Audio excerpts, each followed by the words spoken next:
আসছে অন্যান্য খবরের দিকে বিরোধী নিন্দায় কৌশলী নরেন্দ্র মোদী। কংগ্রেসের নিন্দার সঙ্গে তৃণমূলের প্রশংসা। এআই সামিটে টি শার্ট খুলে প্রতিবাদ কংগ্রেসের, আর কংগ্রেসের তুমুল সমালোচনায় প্রধানমন্ত্রী। কংগ্রেস বাদে অন্য বিরোধীদের প্রশংসা মোদীর।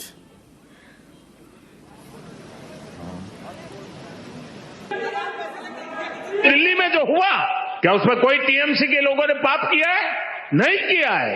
डीएमके के लोगों ने पाप किया है? नहीं किया है। फारूक अब्दुल्ला जी की पार्टी ने पाप किया है? नहीं किया है।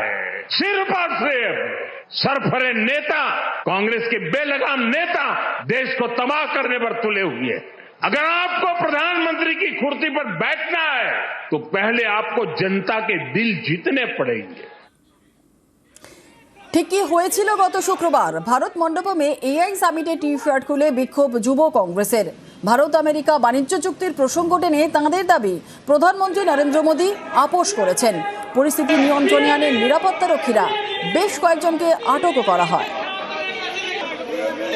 আর মোদীকে নিশানা কংগ্রেসের। প্রতিবাদ করা যাবে না? আমরা তো প্রতিবাদ করেছি, ওটা দেশটাকে আমেরিকার কাছে বিক্রি করে দিয়েছে, তার প্রতিবাদ হচ্ছে। এআই করে আসল কথাকে মানুষের সামনে আসতে দেওয়া হচ্ছে না। লাদাখে চীনা সেনারা কি করে লাদাখে একটা অঞ্চল দখল করলো তার কথা আলোচনা করতে দেওয়া হচ্ছে না। আমাদের কৃষকদের আগামী দিনে জীবনের সংকট দেখা দিবে, আর্থিক সংকট দেখা দিবে, তা নিয়ে কোনো আলোচনা হচ্ছে না। খালি এআই কি খায় না মাথায় দেয় মানুষ কিছুই জানে না। এআই সব সমস্যার সমাধান করবে না। 40% চাকরিজীবীদের চাকরি পর্যন্ত চলে যাবে। তার প্রতিবাদ করা কংগ্রেসের দায়িত্ব, তাই করেছে।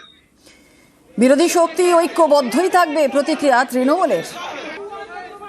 সবার আগে দেশ, যখন দেশের সম্মানের প্রশ্ন, একটা আন্তর্জাতিক সামিট চলছে, এআই সামিট চলছে, আমাদের মধ্যে হাজার রাজনৈতিক বিরোধ থাকলেও আমরা বাইরের রাষ্ট্রের কাছে সেই মঞ্চে আমরা দেখাবো যে আমরা ঐক্যবদ্ধ। পহেলগাম জঙ্গি হামলার পরে পার্লামেন্টারি ডেলিগেশন কমিটির পক্ষ থেকে অভিষেক বন্দ্যোপাধ্যায় সোচ্চার সবচেয়ে বেশি ছিলেন পাক সন্ত্রাসবাদের বিরুদ্ধে। নিশ্চিতভাবে বিক্ষোভের সঙ্গত কারণ থাকলেও বিক্ষোভ প্রদর্শনের স্থান চয়ন নিয়ে বিতর্ক থাকবে। মোদী যে ডিভাইড অ্যান্ড রুল পলিটিক্স করার চেষ্টা করছেন, এতে কোনো চিড়ে ভিজবে না। বিরোধী শক্তি ঐক্যবদ্ধভাবে, এবং আজকে প্রমাণ হয়ে গিয়েছে গোটা দেশের বিরোধী শক্তি কার্যত মান্যতা দিয়েছেন যে মমতা বন্দ্যোপাধ্যায়ের পক্ষেই সম্ভব নরেন্দ্র মোদী, অমিত শাহ নামক এই যুগল অসুরকে পরাজিত করা।